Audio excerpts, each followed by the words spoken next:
¿Qué tal? Muy buenas tardes, bienvenidos. Qué días de frío, ¿no? Y se vienen unos días muy, pero muy complicados. El mes de junio parece que va a ser bastante bravo. El invierno entrometiéndose en el otoño de una manera muy, pero muy clara, muy evidente, y se padece. Pero piense usted en el padecimiento de los que menos tienen, en los que viven en situación de calle, en los que no tienen vivienda. Y ahí se replantea uno de los temas más graves de la Argentina. Siempre estamos en las coyunturas y lamentablemente no podemos mirar todo el panorama, mirar toda la jugada, como pararse en la mitad de la cancha y ver dónde está la mayor necesidad. Y es de vivienda. Pese a todo lo que se está haciendo en estos momentos en la Argentina, esto viene de larga data, de toda la vida, de toda la historia. Le vamos a poner unas placas para que usted vea cuál es el déficit que tenemos, para que pensemos en la situación de frío. Toda gente en situación de calle. 3,5 millones de viviendas es el déficit habitacional en la República Argentina. ¿Quiere que le diga más? Vamos a hablar también de lo que es la gente en situación de calle. En la ciudad de Buenos Aires, 10.000 personas, una población de 10.000 personas diseminada en la portentosa ciudad de Buenos Aires, al aire libre. Y mientras tanto, los pobres, el número de pobres, el error de tener frío es el título de un notable libro del escritor Rodolfo Braselli y lo tomamos como guía. Es el último libro de Rodolfo. Mire usted, 17% de las personas pobres en Argentina tienen viviendas precarias, 12% presentan déficit en el servicio sanitario y 12% viven en situación de hacinamiento. Esto es profundizar la desigualdad.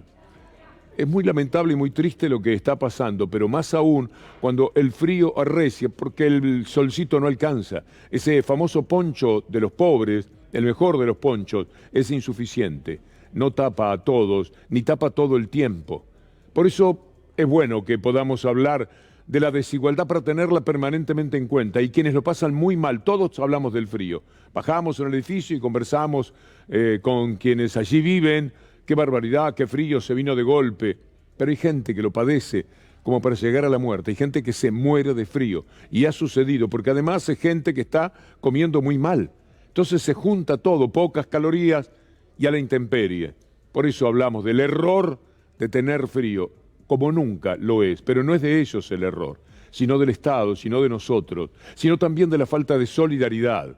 Porque no nos olvidemos que hay un impuesto que se puede tener en cuenta justamente para lo que está haciendo Ferraris. Y antes quiero recordar Guernica. Mire cómo se pueden hacer cosas. Usted se acuerda de aquello de Guernica, ¿verdad? Aquel descampado que fuera tomado por muchísimas personas. Se hizo un trabajo que, por supuesto, no va a motivar que las cámaras de televisión vayan como iban, porque se trataba de estigmatizar a la provincia de Buenos Aires y a su gobierno. ¿Qué está pasando ahora? ¿Usted se acuerda de todo esto de Guernica? Bueno, veamos cuál es la información de este momento en ese mismo lugar donde estaban todas las cámaras. Van a construir 160 viviendas en terrenos que habían sido tomados en el 2020. Se van a destinar 1.000 millones de pesos. Suficiente para nada. Es mucho más lo que hay que hacer todavía. Mire, hace pocos días Ferraresi estuvo en la enésima entrega de viviendas en la Argentina. Está haciendo muchísimo el gobierno. Alberto Fernández, Ferraresi y Uñac entregaron viviendas y créditos, en este caso en San Juan, pero nada alcanza. Por lo tanto, todo lo que se puede incrementar esta tarea es una misión compleja, difícil, histórica, pero de las más necesarias que haya. El invierno viene muy, pero muy complicado. Después está aquello que aún teniendo un techito es muy precario, demasiado modesto, y no tiene ningún elemento como para defenderse de los ataques de este frío ya brutal. Se viene una ola polar en la República Argentina. Démonos un instante para pensar en los más débiles. Y también es un déficit en todo lo que el Estado tiene que hacer, el tema de la salud mental.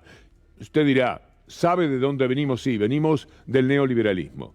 Y vivimos de una pandemia que acentuó los problemas de lo que llamamos la salud mental. La mamá del cantante Chano, afligida, dijo algo muy importante, de lo que vale la pena tomar nota, tener en cuenta. Yo no sé qué van a hacer con esta ley. Yo lo único que sé es que el artículo 20 hay que cambiarlo. La voluntariedad del paciente. Un paciente adicto, una persona adicta, tiene su voluntad tomada, cooptada por la sustancia y no puede decidir sanamente, con sano juicio, qué es lo bueno y lo malo para él. Esto me queda clarísimo. Y el supuesto equipo interdisciplinario, yo lo tengo porque lo pago, pero ¿qué hacen las mamás que no tienen plata? ¿De dónde sacan el equipo interdisciplinario? Si van a un hospital y el turno más pronto es 6 meses para un psiquiatra. Entonces, ¿de qué equipo interdisciplinario me están hablando? Hay que tomar nota, hay que tomarlo como una crítica que nos puede hacer mucho bien. Si inmediatamente la reacción es, esta mujer tiene razón, escuchémosla, hagamos lo posible para acentuar, poner énfasis en lo que estamos haciendo. Por supuesto que la pandemia, como le decía antes, hizo estragos en las conductas de muchas personas, en su salud mental. La pandemia naturalmente no fue gratis. Manifestó el 48% tener ansiedad durante la pandemia, el 29% señaló haber atravesado niveles de depresión. Mire, es casi una tercera parte.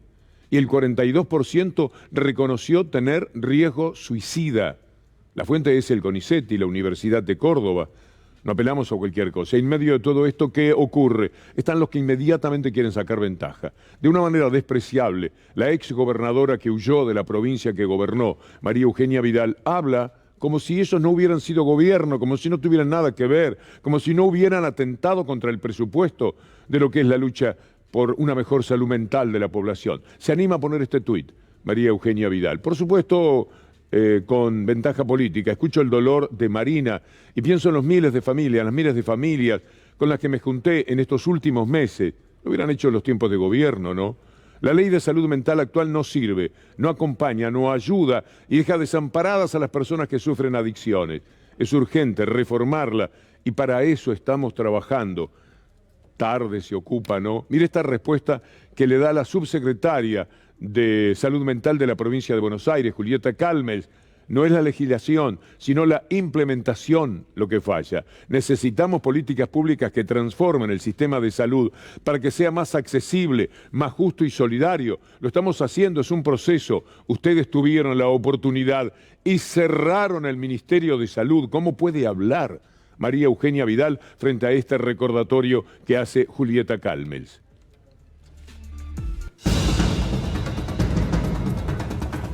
Y todo esto en medio de la globalización de la crisis. Aquí el problema, por supuesto, se llama inflación.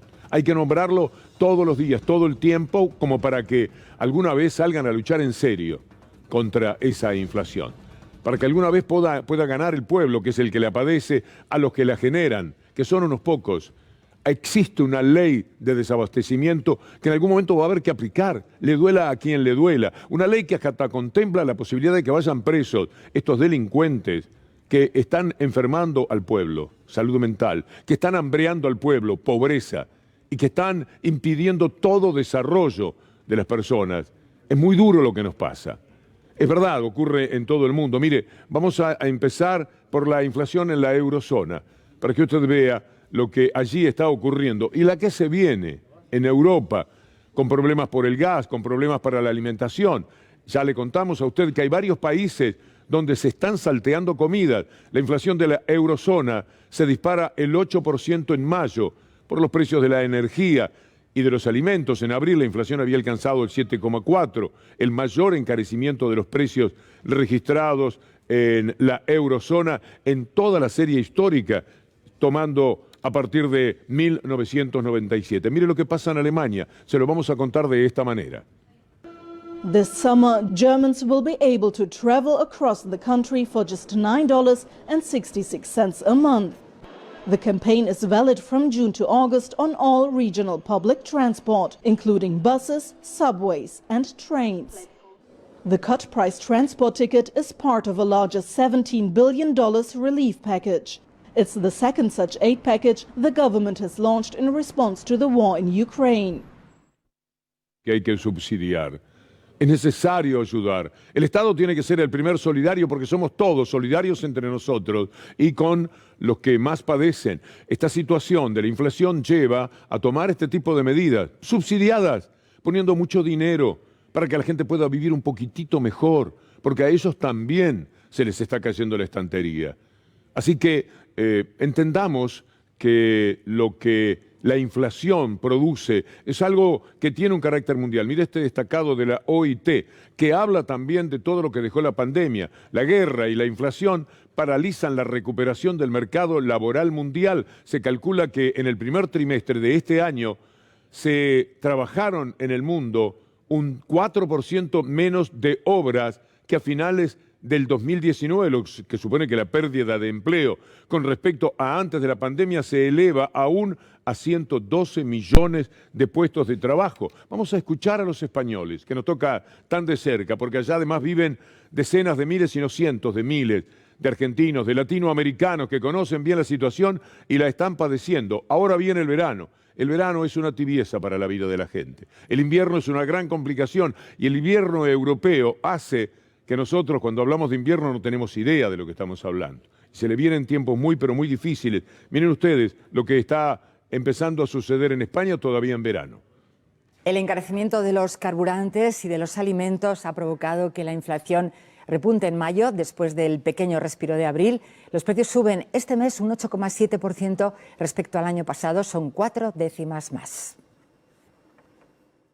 Si esto hace 3 días costaba 2 euros y ahora cuesta 3,5. Los tomates, los pimientos, las patatas, todo ha subido una barbaridad. Aumenta 5 décimas, hasta el 4,9%, la más alta desde octubre de 1995. Todo está caro. No es 1 céntimo ni 2 céntimos, es muy abusivo. Sobre todo en los básicos. En la compra de casa, muchísimo, y en la gasolina, claro. ¿Quién va a decir que no está cara? Tendrán que tomar alguna medida, ¿no? ¿No piensa usted que, porque a veces se puede hacer con ese criterio, mal de muchos, consuelo de tontos? No, no se trata de eso. No se trata de decir inflación en todo el mundo para justificar que haya inflación en la Argentina, porque la inflación de la Argentina viene de larga data. Viene de antes de la guerra, viene de antes de la pandemia y viene por múltiples motivos, de los cuales ya conocemos, por supuesto, las responsabilidades que corresponden. Y además una cosa es el 8% por año. Lo que pasa es que ellos no estaban acostumbrados, entrenados ni mínimamente. Y otra cosa es, no digo el 8% por mes porque a eso no se llegó, pero podemos hablar del 6%, del 5%, que vamos a tener otra vez en mayo. Y mientras tanto el gobierno, por eso no es para justificar nada, nosotros somos reprochantes del gobierno por lo que no ha hecho frente a estos delincuentes empresarios que se han quedado absolutamente con todo. La inflación es sacarle dinero a la gente para tenerlo ellos. Entonces las inmensas riquezas de los fabricantes de alimentos que tantas veces hemos consignado tiene que ver con la falta de dinero para comprar los alimentos y mucho más si cada día los alimentos son más y más caros. No, aquí el problema es otro. Aquí el problema tiene que ser tomado de una manera todavía más dura que en Alemania o lo que va usted a ver ahora en Estados Unidos. Porque aquí hay una ley de desabastecimiento que está desde hace 49 años y esta es una etapa en la que la deberían haber aplicado hace ya varios meses. Esto de conversar, que me voy a reunir con el señor Pagani, perdónenme, es ineficaz, no sirve, no da resultados, se ríen. El mismo día de la famosa reunión del presidente de la República con Pagani, Arcor estaba mandando por debajo de la puerta de todos los supermercados el 10% de aumento. El mismo día, esa noche, llegaron los aumentos. Nos toman, como decía Roberto Navarro, en una frase bastante recordada. Es así. Se creen que estamos muy tontos y que pueden jugar con nosotros de la manera que se les antoje. Mire, el New York Times, para que volvamos un poco al mundo, para que entendamos que también hay una crisis global y que eso, por supuesto, rebota en la Argentina. ¿Piensas compartir tu leche materna por la crisis de fórmula para bebés? Esto debes saber. El New York Times, cada vez son más las familias que intercambian leche de manera informal debido a la escasez de la fórmula para bebés. Le mostramos el otro día aviones militares trayendo la leche fórmula desde Alemania, ¿se acuerdan? Pero los expertos señalan el riesgo de contaminación, es decir, está informando el New York Times de otro tipo de problemas subsidiarios de una situación pavorosa en la que no tienen leche. ¿Y sabe por qué? Porque la concentración, esa que Biden enfrenta, hablando también de ley de desabastecimiento, esa gente ha determinado una gran carestía y como hay una lucha por los precios, retira la oferta y hay que traerla de otro sitio. No si son muy parecidos en todos lados. Por eso es que alguna vez hay que darles duro. Aquello que le pedían a Perón, darles leña. Empiecen ustedes, les decía Perón. Bueno, dar leña es quejarnos. Como ciudadanos no tenemos otra. Manifestar nuestra indignación frente a estos delincuentes empresarios que proceden de esta manera ante un gobierno que ya habló demasiado. Basta de puentes, de consensos y de querer arreglar por las buenas. Es necesario.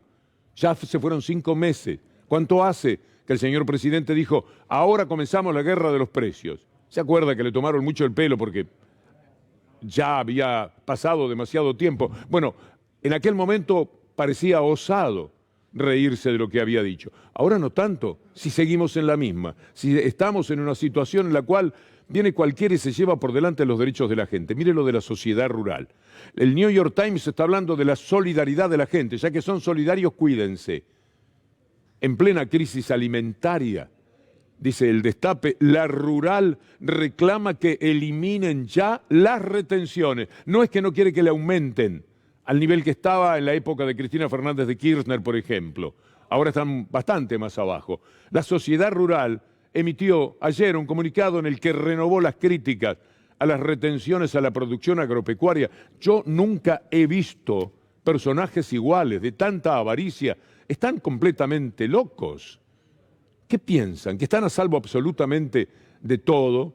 ¿Que nunca les va a llegar la ola de la queja de la gente? Encima se pasearon por la Avenida del Libertador con toda su inmensa riqueza. Y mientras tanto, el gobierno los cita para conversar. Y cuando conversan, el presidente dice que son necesarias las retenciones, el ministro del ramo, Domínguez, dice no va a haber retenciones y ni siquiera estamos demasiado de acuerdo en qué es lo que piensan. ¿Qué retenciones sí, qué retenciones no? Es el temor a aplicarlas. Tenerle miedo a esta gente. Y ya es viejo como tema, porque son de una avaricia incontrolable.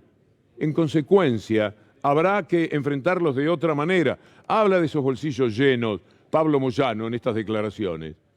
Estos tipos son los que están llevándosela toda, porque vos fijate, 25.000 camiones en plena cosecha por día. Sí. Van los camiones, vos lo de la ruta, explotados de grano. Llegan al puerto, de quién son las balanzas, que pesan los camiones, de Cargill, de Dreyfus, aceiteras de esas. Ellos mismos se pesan lo que transportan. ¿Quién los controla?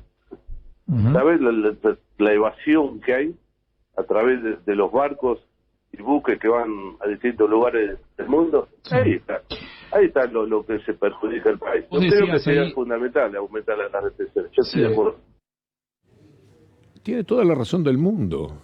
Se la llevan todas, se la quedan todas, la quieren toda, quieren más. Así no se puede vivir. Estamos hablando del frío, del desamparo, del hambre, de la falta de vivienda. Estamos hablando de muchas cosas. Y no todas se pueden arreglar al mismo tiempo ni va a suceder. Pero algunas se pueden mejorar, por lo menos, poniéndose las pilas de sí reconocer lo que está padeciendo la mayor parte de un pueblo que tiene 40% de pobres. Un 40% que marcó una baja. Es bueno remarcarlo. Y que tiene que ver con lo que aumentó durante el neoliberalismo. Estaba en 28, lo aumentó a 40 Macri con su sistema de corporaciones. Del 28 al 40, eso hicieron sin pandemia, sin guerra, sin nada. Por ineficaces o por demasiado eficaces, porque se trataba de un robo de la renta de las grandes mayorías a las minorías. Vamos a hablar ahora del verdurazo. Parece mentira, ¿no? Ayer el panazo, hoy el verdurazo, porque es una manera de que la economía popular, los trabajadores de la economía popular se pronuncien y lo hagan de esta manera. Habla Miguel Fernández.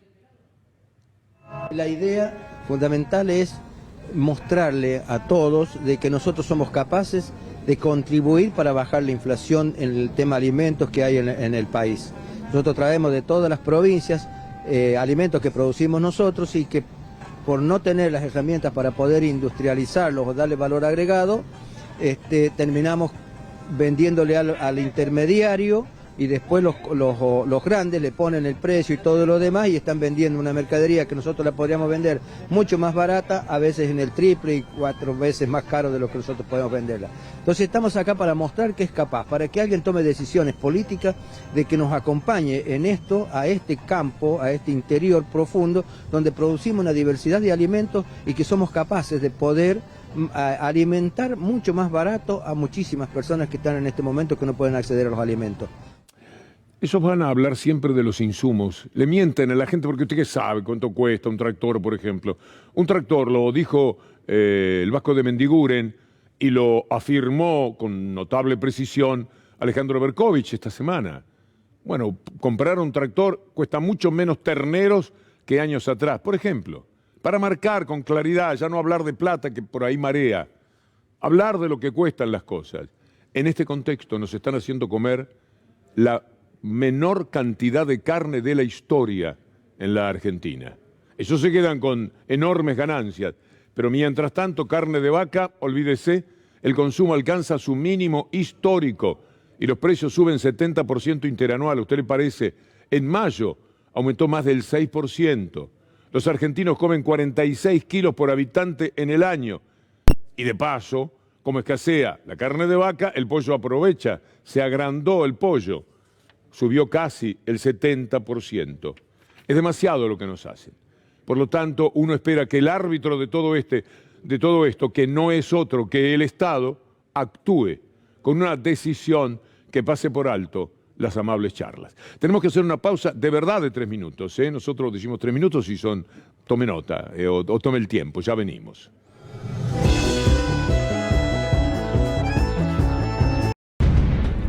La codicia de los poderosos, la interminable avaricia que tienen aquellos que manejan los mercados, y por eso quieren aplicar la ley del mercado, porque son ellos los que la manejan. Lo que ha sucedido en este tiempo, el egoísmo de aquellos que con inmensas fortunas no querían ceder una vez un impuesto durante pandemia y guerra, es una cosa increíble. Los que se negaban al impuesto a la renta extraordinaria, esa impresionante que están obteniendo, y ellos se hacen los vivos desde la sociedad rural y no solamente se preparan para discutir cualquier impuesto que por una vez se les pida, se preparan a decir que no quieren que les quiten nada. Entonces, cuando uno va a pedir lo que corresponde, es mucho más todavía, si eso se están pidiendo nada. Yo no quiero pagar nada de impuestos. Absolutamente nada, ni por la ruta, ni por los barcos, ni por los ríos. Yo no pago nada, me la quedo toda para mí. ¿Qué es esto? ¿Por qué me la quieren quitar? ¿Por qué me la quieren sacar? Propiedad privada, ley de seguridad, cualquier cosa van a manejar. Son los amos y los dueños. Por eso es que hay que jugar, no solamente pensar bien la jugada, porque a veces pienso que al gobierno le pasa como a ese jugador de fútbol que piensa bien la jugada, tiene que cambiar de frente, pero cuando le pega la manda atrás. Y entonces la jugada no prosperó. Era buena la idea, la realización fue mala. El error no forzado del tenis, eso que se comete como error cuando no había nada que lo pudiera explicar en los grandes jugadores. Bueno, algo así sucede, porque mire, el presidente lo tiene claro, que son unos ladrones. Cuando decimos desde aquí delincuentes a estos empresarios, no es que estemos en desacuerdo evidentemente con lo que piensa Alberto Fernández. Va a decir ahora, a continuación, lo va a escuchar usted, ladrones de guantes blancos, y los va a señalar. Y va a hablar de la gente de la política, pero también son ladrones de guantes blancos, y él lo sabe, los que esquilman al pueblo como lo están haciendo, y que tienen mucho más poder en realidad que esos políticos que están en la vereda de enfrente. Esos políticos de la vereda de enfrente son nada más que los empleados, o los emisarios, o lo que sea, del verdadero poder. Pero es interesante darse cuenta que el presidente tiene clarito todo aquello contra lo que hay que pelear y que dé leña, como en esta declaración. Cuando las obras de la PPP se hizo cargo el Estado, bajaron un 70% los precios. Así, yo digo estas cosas porque esos ladrones de guante blanco andan dando cátedra de moral y de ética por los medios. Yo estoy esperando que alguna vez la justicia llame a esos ladrones de guante blanco a rendir cuentas de lo que han hecho. Estoy esperando que alguna vez un juez llame a esos ladrones de guante blanco y les pida explicaciones por la deuda que tomaron en nombre de la Argentina. Y estoy esperando que llamen a esos ladrones de guante blanco para que expliquen los parques eólicos, la estafa al correo, la estafa con los peajes. Estoy esperando que alguna vez la justicia se dignifique a sí misma y llame a los ladrones de guante blanco, a los poderosos, a rendir cuentas. Está muy bien, está muy bien. Son ladrones de guantes blancos. Ahí sí está la mención para Macri, ahora nos vamos a ocupar de Macri. Pero los otros son los que tienen verdadero poder. Bueno, si son ladrones de guante blanco, no espere, presidente, que la justicia tome medidas. Si no alimentamos la posibilidad de la justicia. Ley de desabastecimiento. Tiene 49 años esa ley. Y se puede aplicar perfectamente, cabe como nunca en esta época. Y prevé multas, prevé suspensiones y prevé hasta la cárcel para quienes se portan tan pero tan mal con el resto de la sociedad. Muchacho roba un celular y va preso. Y los que roban el equivalente a miles de millones de celulares, ni hablemos de las corporaciones que se dedican a eso, ya sabe usted lo que hablamos de Telecom, Cablevisión y toda esa gente. No, pero en líneas generales, porque también esa gente colabora con la inflación. No solamente gana mucha plata, sino que ideológicamente, esto es bueno que lo entienda el presidente, ideológicamente están jugándole en contra. Están jugándole en contra para que pierda. Todos los amigos con los que se ha hablado, todos quieren que pierda. ¿Usted cree que la embajada de los Estados Unidos quiere que el presidente se mantenga en el gobierno, él o su partido? No, por supuesto que no. ¿Usted cree que los medios de comunicación qué van a querer? Que siga este tipo de gobierno si no se corre a la derecha. ¿Usted cree que los empresarios con los que se reúne están mano a mano con alguien que simpatiza con Alberto Fernández en tanto representante de un tipo de gobierno que el pueblo eligió para una determinada faena? Por supuesto que no. Y entonces, ¿por qué tantas contemplaciones si está la ley? Entonces, está muy bien decir, quiero que la justicia actúe. Sí, porque eso compete a Macri, ahora vamos a ver por qué. Pero a estos otros también hay que mandar a la justicia. Y la ley de desabastecimiento es una gran oportunidad. No tiene que ser algo que está en el aire, latente, de lo que finalmente se ríen. Mire estas placas. Para hablar de ladrones de guantes blancos ya dentro, son de guante blanco, podríamos disculpar, porque se le ve las manos. Es decir, no es tan sutil. Esto es una grosería, lo del correo argentino. Más de 900 millones de pesos, 4.500 millones, la millonaria deuda del gobierno. Es lo que estima el fiscal ante la Cámara Nacional de Apelaciones si se toma en cuenta el año final 2033. Bueno, veamos otra de las cosas de Macri. Esta del correo ya es, hasta los chicos tienen que saberlo si trabajan un poquito ellos también tempranamente de ciudadanos.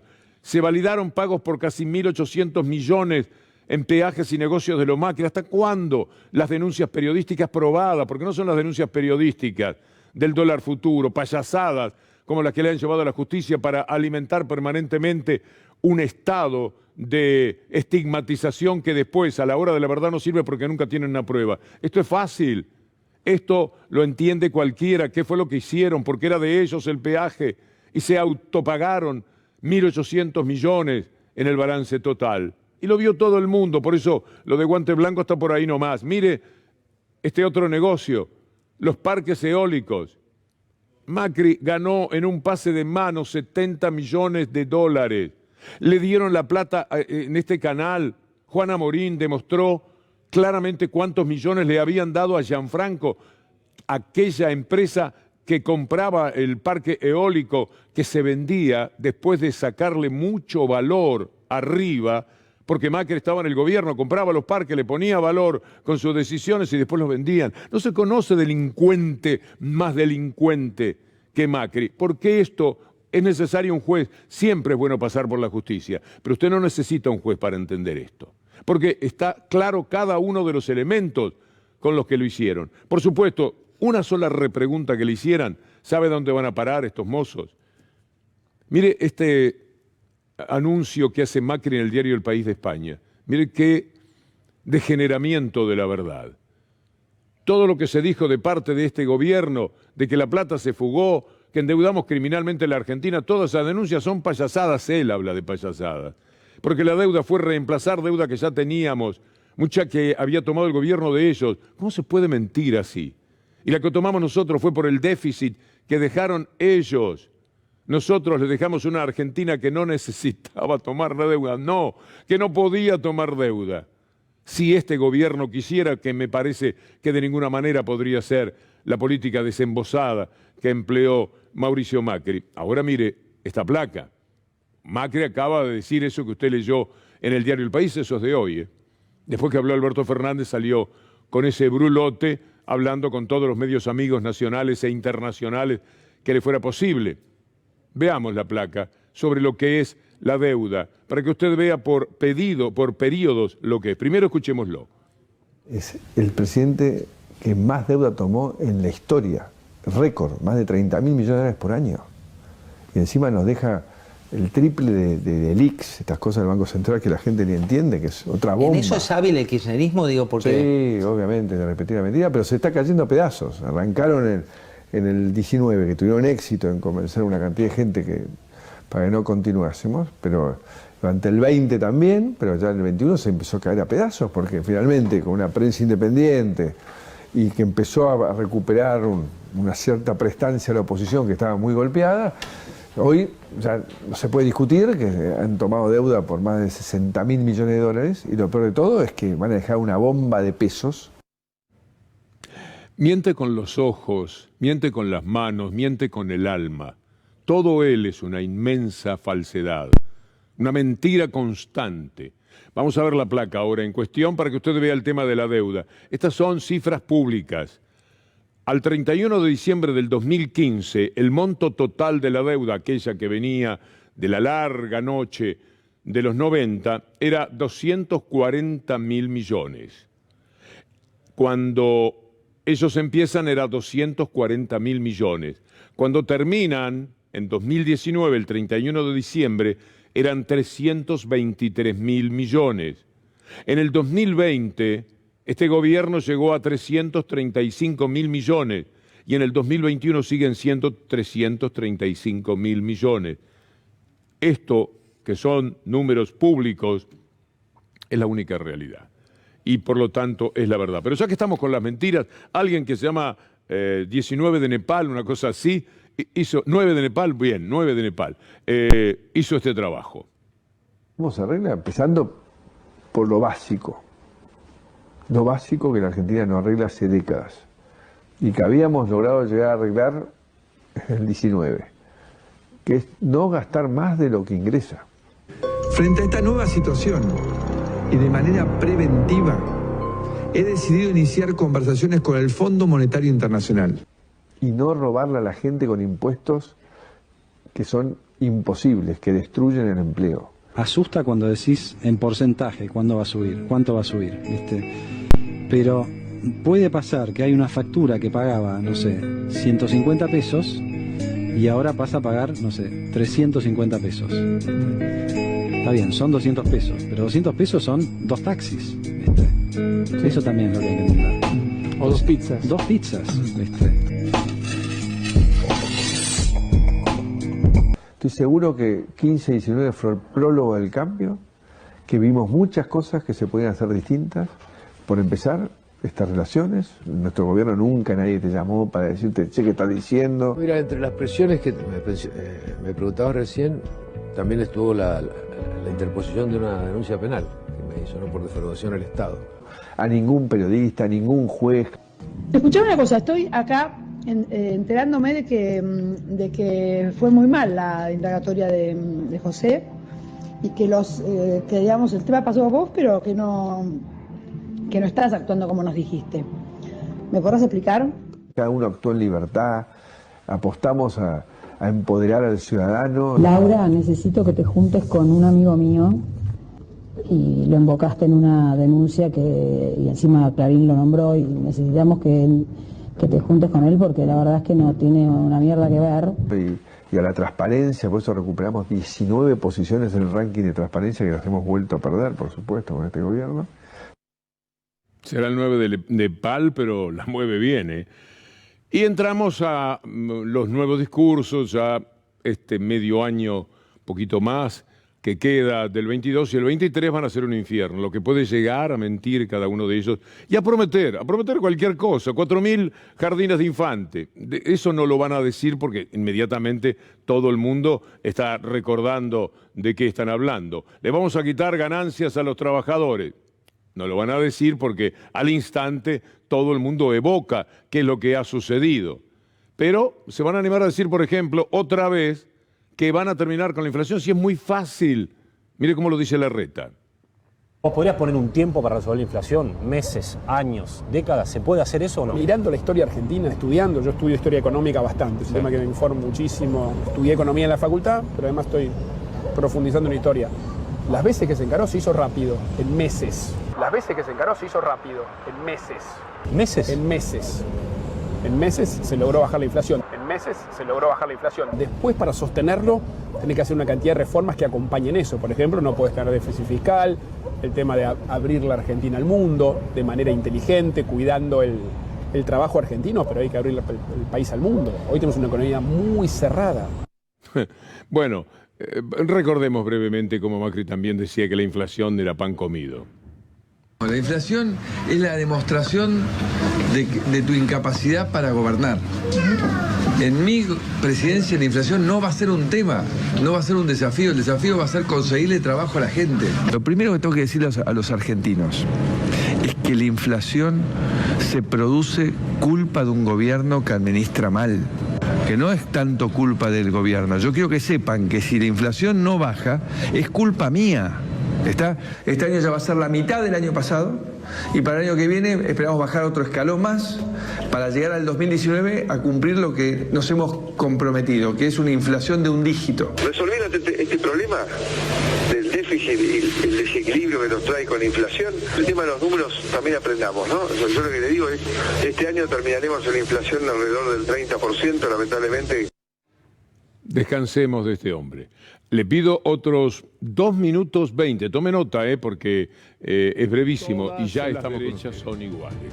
Sí, podría hablarse de parecidos, pero los matices cada vez escasean más. Y entonces uno encuentra a la derecha de Estados Unidos de Trump con la de Bolsonaro, con la de Milei, con la de Salvini, con la de Le Pen, y así la de Vox, y así sucesivamente. El Hernández ese, que ahora va a competir en el balotaje por la presidencia de Colombia. Las derechas se parecen todas. Por eso vamos a escuchar de nuevo aquello que dijo Axel Kicillof y que nos pareció una muy buena definición de todo lo que después vamos a recorrer sobre la derecha.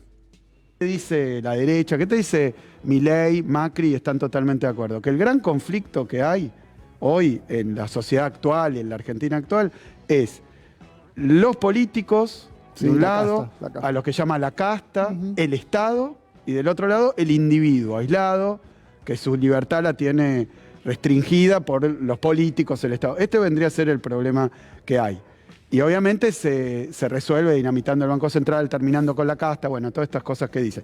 Totalmente de acuerdo Macri y Milei. El problema es otro. El problema es este de la distribución de la riqueza, de la concentración de los ingresos. Que ¿quiénes se enriquecieron? Las grandes corporaciones.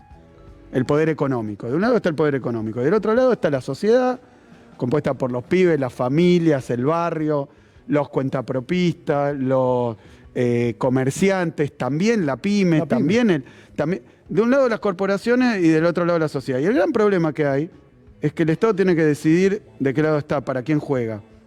Vos nunca lo vas a escuchar, por ejemplo, a Milei criticando a las corporaciones o al poder económico. Nunca, nunca de nunca. Una rebeldía falsa, una rebeldía que nunca se enfrenta a los poderosos. O sea, ¿rebelde de qué? ¿Rebelde de qué? Y del otro lado, vos lo tenés a Macri, que cuando le tocó gobernar, gobernó con las corporaciones. O sea, esto es corporaciones contra el pueblo.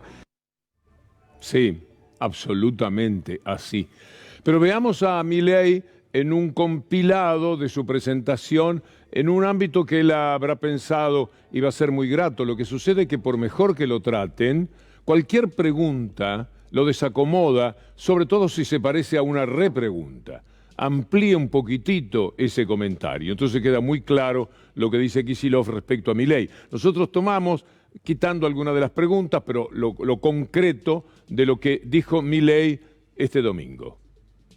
Creo que debería desaparecer la moneda que emite el político argentino. Si dentro del balotaje, ya te lo dije antes, soy el próximo presidente argentino. Tengo el equipo funcionando. ¿Y está dispuesto a? Digamos, a entrar con la motosierra. Plan motosierra. Todo contra el gasto público para poder bajar los impuestos. En síntesis, ¿qué vas a hacer con los próximos pasajes? Yo, digamos, o sea, cuando los use, porque digo, me hagan estas tretas sucias de la política, no hay problemas. Así como los uso, después los devuelvo, yo no tengo ningún problema. Devolves la plata, bien. Claro, pero vos fíjate cómo estamos castigando a la casta ahí. Porque si yo no los uso y se vence, vuelve a la casta. Lo que pasa es que, digo, o sea, tampoco digo, o sea, voy a estar haciendo eso para, digamos, como para complicarles, o sea, y bien, hacer algo más fuerte en términos de este tipo de cosas. Pero si yo tengo que usar esos recursos porque la política me bloquea y entonces no me... Bueno, a ver, porque Robin Hood no es el que nos cuentan en el colegio adoctrinador de izquierda que te dicen le robaba a los ricos para darle a los pobres. No, no, no. Robin Hood lo que hacía era interceptar al recaudador de impuestos, le robaba los impuestos recaudados por la vía violenta, ¿sí?, al recaudador de impuestos y se lo devolvía a la gente.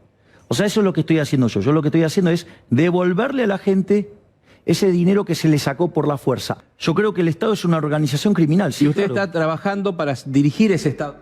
El Estado es una organización criminal. No son criminales los empresarios de los que hemos hablado, que hambrean a la gente. Bueno, en algún momento lo van a ver ustedes diciendo que la gente tiene derecho a morir de hambre. Tiene derecho a morirse de hambre. Pero veamos lo que Abascal, de Vox, allá en España, por esto de que las derechas son todas iguales, lo que dice si él fuera presidente. ¿Qué leyes, dicen, se fulminarían cuanto antes? Todas, las de la izquierda.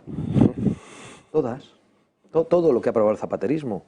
Eso es un buen resumen. Todo lo que ha aprobado el sanchismo, todo lo que ha traído Irene Montero. Toda la porquería legislativa ideológica de la izquierda, que está alejada de los intereses de la gente. Todas. Algunas serán simples derogaciones, otras serán reformas legales, pero nuestra voluntad, si tuviésemos la mayoría necesaria, es borrar de un plumazo, derogar en 15 minutos todo lo prescindible y toda la porquería que ha aplicado la izquierda en estos años. Esta es la gente que dice, bueno, si se tienen que morir de hambre, que se mueran, tienen ese derecho por lo menos, ¿no? Morirse de hambre. Llegar a estos extremos parece descabellado, pero sin embargo hemos recorrido un trayecto que permite escuchar esto. Si vos tenés que elegir entre no comer y ser explotado durante 18 horas, o 14 horas, o 10 horas, yo elegiría ser explotado. Pero esa no es mi voluntad. No, bueno, ¿cómo que no?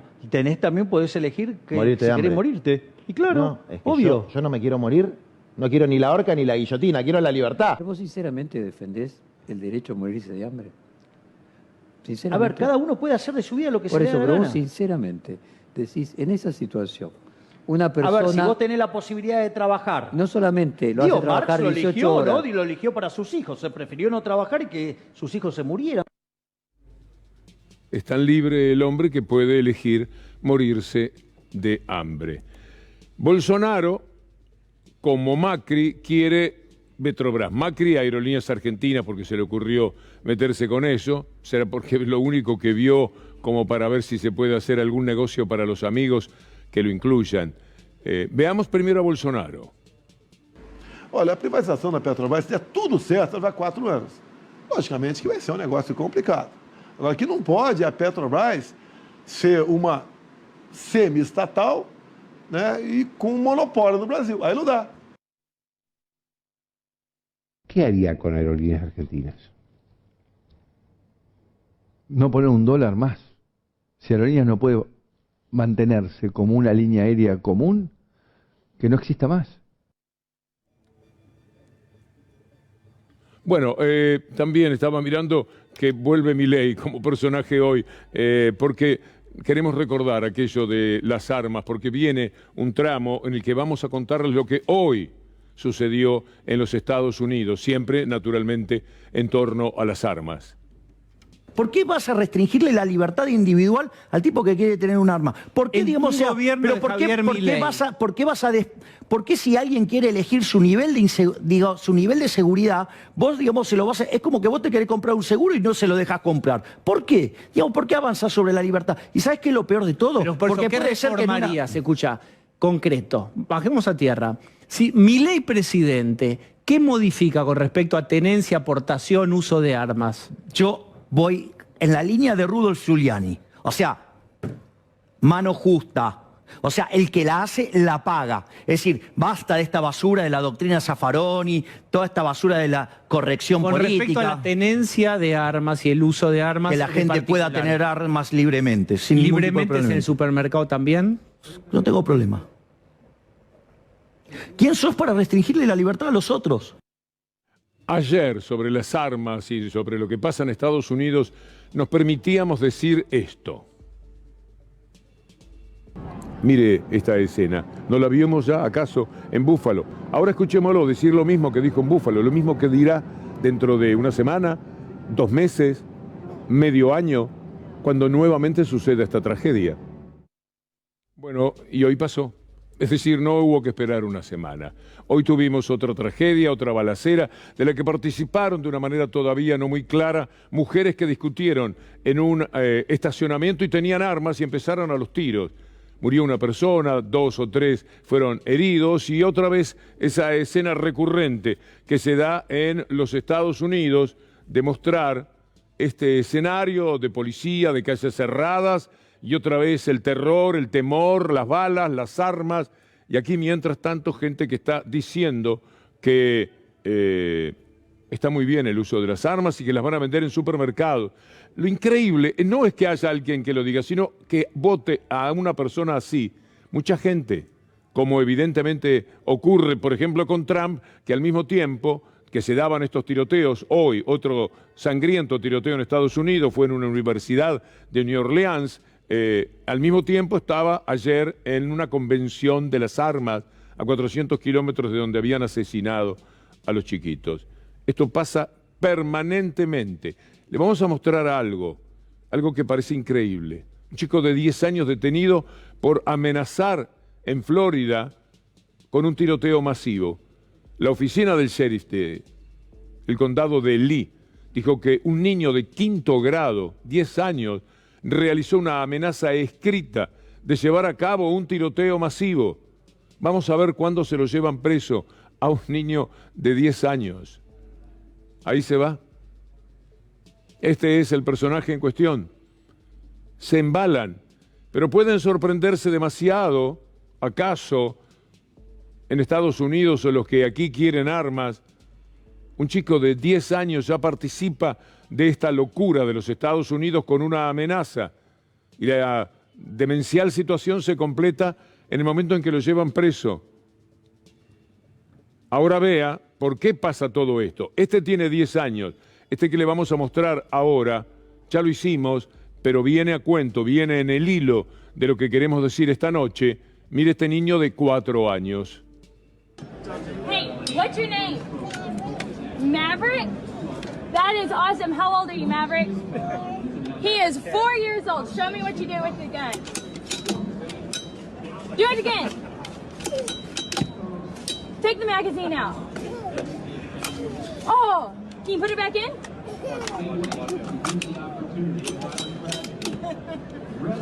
High five. Yeah, get it done. Whoa.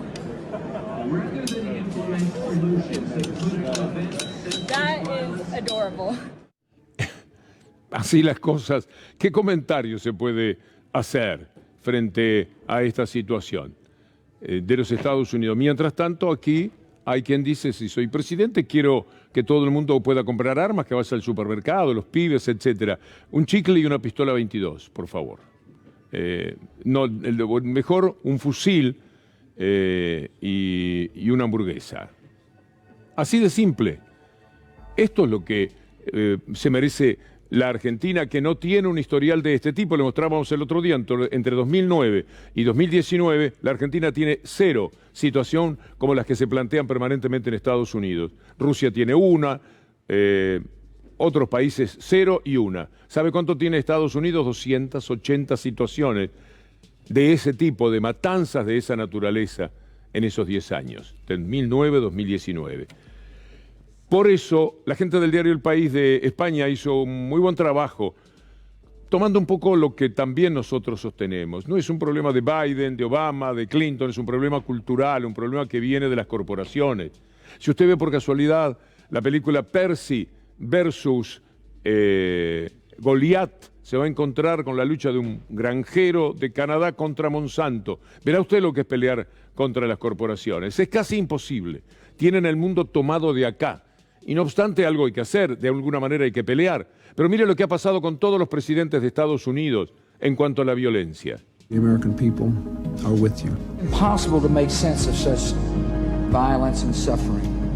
They were simply in the wrong place at the wrong time. Are not enough. This is a political choice that we make.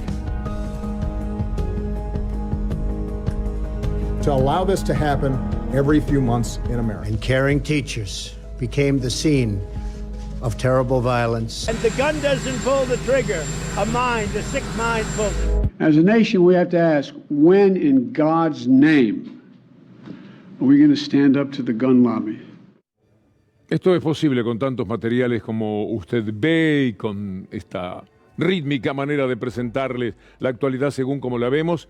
Se puede hacer solamente con grandes profesionales. Javier Canteros hoy en el control, Fabián Pedroso aquí detrás de la cámara, Sebastián Archi, hola Archi, Sauco en sonido y Nicolás Barreiro en graf. Y por supuesto, Anabela, Anagenia Sánchez, Federico Ferro, al que le deseamos pronta recuperación, Juanpi Montes Onganía de la dinastía de Charlie y Julián Capazo. A todos muchas gracias. Llega nuestro buque insignia en la programación periodística de C5N. Minuto 1 con Gustavo Silvestre. Nosotros mañana, si Dios quiere, después de Luli Trujillo. Hasta entonces.